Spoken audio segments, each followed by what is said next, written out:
ইংরেজিতে কথা বলতে বা লিখতে গেলে অ্যাম ইজ আর এর ব্যবহার আমরা সবাই করি, কিন্তু অনেক সময় ছোটোখাটো কনফিউশনে আমাদের পুরো বাক্যটি ভুল হয়ে যায়।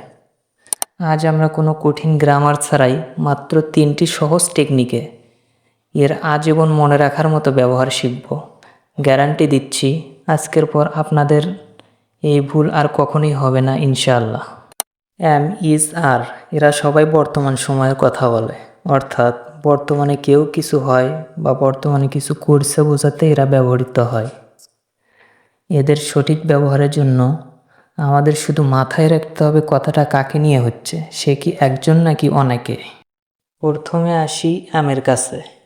এর নিয়মটি সবচেয়ে সহজ।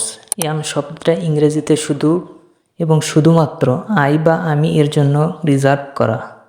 আই ছাড়া পৃথিবীতে আর কোনো শব্দের সাথে অ্যাম বসবে না, যেমন আই অ্যাম আ টিচার অথবা আই অ্যাম হ্যাপি।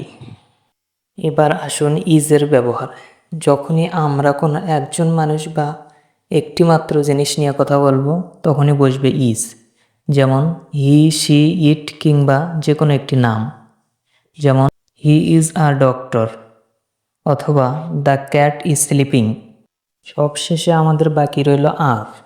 যখনই মানুষ বা জিনিস একের বেশি অর্থাৎ অনেকেই হবে তখনই বসবে আর, যেমন ওই বা দে।